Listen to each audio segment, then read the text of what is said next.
Here's a question for your consideration. Can you be in 3 places at exactly the same time? Einstein says it's impossible, but I say he's wrong. And I will prove myself by traveling to a very special point where 3 cities come together: Beijing, Tianjin, and Chengde. But first, a quick geography refresher. Beijing is a landlocked city and is surrounded by Hebei province on almost all sides, except to the southeast where it connects with Tianjin. And fun fact, both Tianjin and Beijing used to be part of Hebei province, which explains the entangled borders. Today, the trio forms a super region called Jingjinji, which isn't just a massive metropolitan cluster of roughly 150 million people, but also an economic powerhouse accounting for 12% of China's GDP last year. Now, let's talk logistics. To get to that intersection, I have to scale none other than the Great Wall of China. It just keeps going and going up and up and up. But before we get there, I have to make my way to the far end of the city, like right at the border of Beijing, which is 100 kilometers away that way. And sure, I can get there by car, but where's the fun in that? Why not take the road less traveled and use public transportation instead? I got off on the wrong stop. I've always been a sucker for subways, so why make an exception today? Oh, right in time for the train.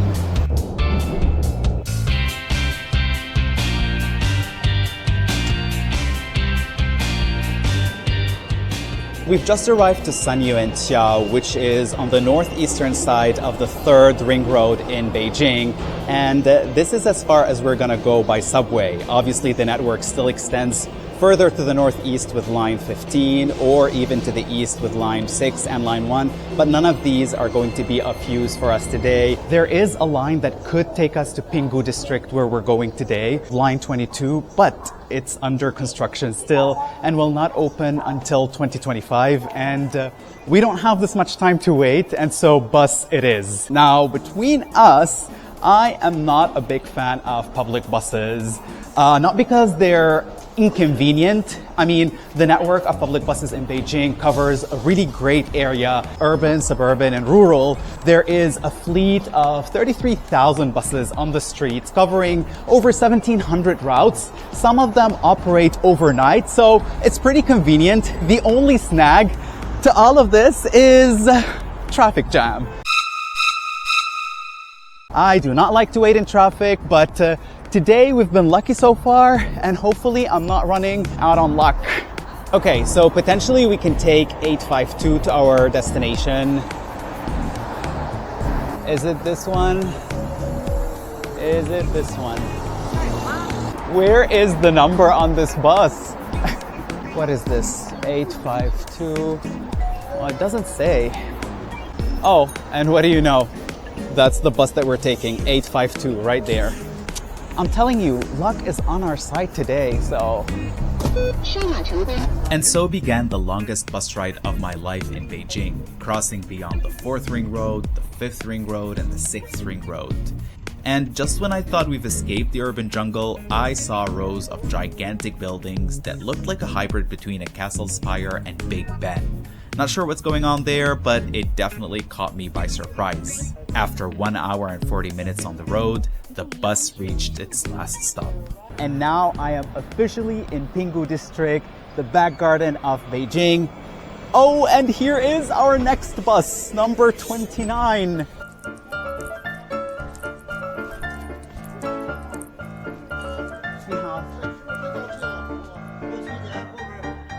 But of course, something had to go wrong. My phone froze and I couldn't pay. So I stood at the entrance trying to restart my app while getting unwanted attention.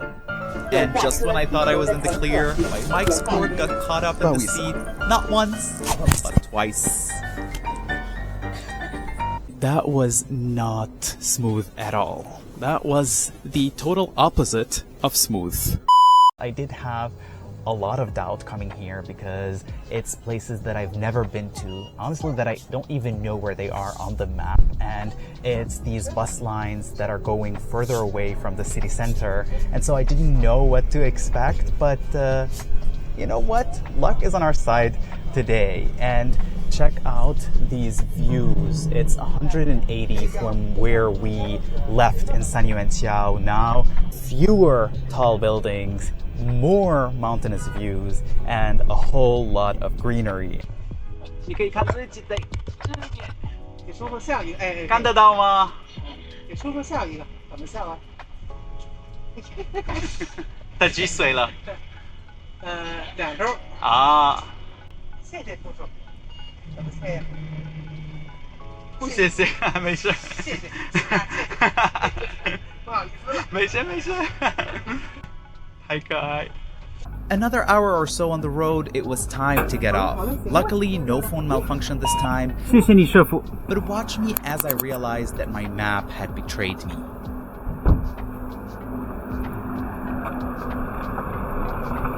哎，阿姨，哎，我想问你，我要去这个地方，你下哦，还有一站地，还有一个，你要往前走也就5分钟吧。好的，好，谢谢你。哎，不客气。好，拜拜，拜拜，拜拜，谢谢，拜拜。 Bye bye. 再见. Okay, I guess all the luck that we had, we ran out of it because I got off on the wrong stop. Wow, cool. Actually, whichever stop I was gonna get off, I was still gonna walk for 4.5 kilometers because this bus doesn't get me to the village where I needed to go, which is called Hongshemen. And so, more walking. Let's do this.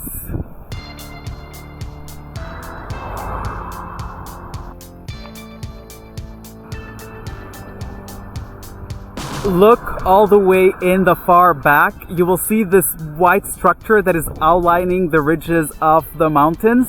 That's the Great Wall. Right there, the Great Wall. It's right there, and we're here, and we're gonna go there, and we're gonna conquer it, despite the little hiccup in our journey. That is me walking all the way there, but it's part of the experience, right? It's never about the destination, it's about the journey. But in this case, it's about the journey and the destination.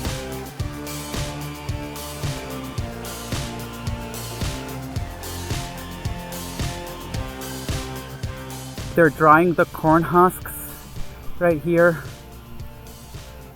Pinggu district is an agricultural base and they have quite a few things going for them. Strawberry, chestnut, apparently corn, and mostly specifically peach.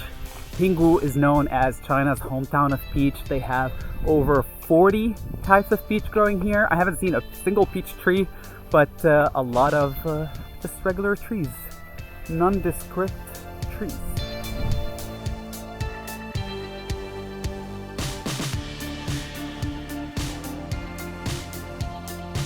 I think we might have just arrived to Hongshemen, and the reason why I know this is because these rocks right here, they're red obviously, and Hongshemen means the gate of red rocks, so basically it's in the name.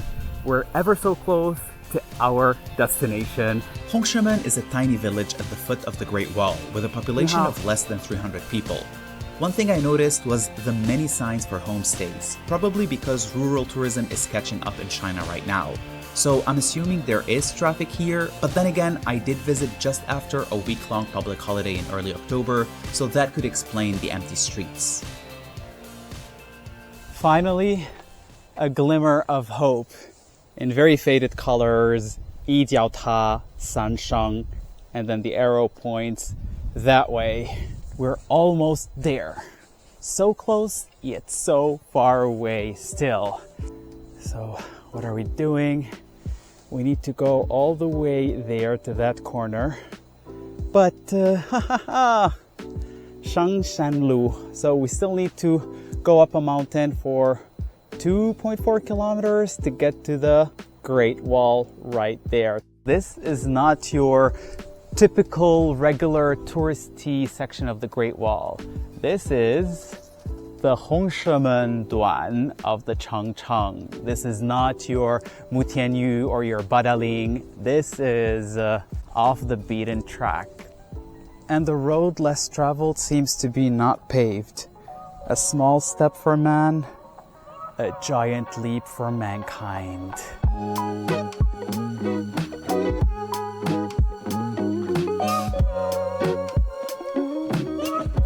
You see it? The lizard. Come, come, come, come, come. My. Look in the not very far horizon.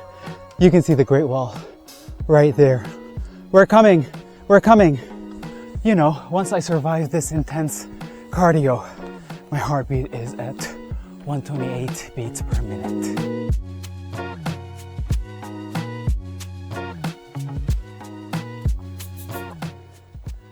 No one said this in the accounts that I've read online about this place. Everyone looked so happy, cheerful. They omitted the fact that you're gonna have an out-of-body experience trying to push yourself to your limits as you climb this ungodly mountain. Wow. Yeah. Social media is all about lies, but not here. Here, I give it to you 100%.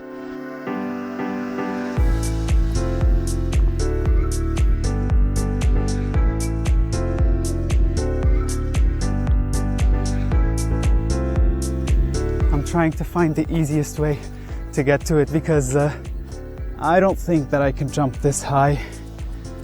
They left stairs for us to get on. I mean, after they forced us to huff and puff all the way down from the foot of the mountain to here. We are actually on one of the 8 wonders of the world. This architectural feat from ancient times. And the fact that after so long, we're walking still on it, this is living history. So this section of the Great Wall was built during the Ming Dynasty when Beijing was made the capital again. And to build this structure, they used bricks. Bricks were lightweight but also durable. And get this, they also used sticky rice as a binding agent, and apparently sticky rice gives this structure even more sturdiness. Look at these steps. Look how high they are. I need to use my hand to climb. I'm now convinced that the Great Wall was meant to deter people from jumping over to China, because this is just excruciatingly painful. Wow. Either that or I'm really out of shape. It's 50-50. But it just keeps going and going up and up and up. I see the light at the end of the tunnel. I think we've reached the place. Here we go. Here it is. Here it is. The tri-point, the intersection point of 3 cities. Hebei, Chengde and Hebei, Tianjin, and Beijing, baby. We made it. Woohoo! Before the coordinated development of Beijing, Hebei, Tianjin, people coming from different regions here, if they stepped into the boundaries of other regions, let's say from Beijing to Hebei, they would get a text message on their phones welcoming them into the new region, and they would be charged roaming fees. That is not a thing anymore. It's a thing of the past, because now we have the supercluster, Jingjinji, but the physical boundaries between these 3 regions, that's a real physical, tangible thing. And if you look up close, you will see the number 111213 with the Roman letter 1. And that code is a combination of 3 codes known as the codes for administrative division. Basically a zip code, but not for postal services, but for administrative business. Beijing 11, Tianjin 12, and 13 is Hebei, while the Roman letter 1 means that this is the number of this plate. There are 4 of this plate around different intersections of Beijing, Hebei, and Tianjin, but this one is the most famous one because, come on, it is on the Great Wall. We came, we saw, we conquered, and we've proven Einstein wrong because, look at this. We are in 3 places at the same time, and here's my hand to prove it. I will see you next time. Until then, 再见.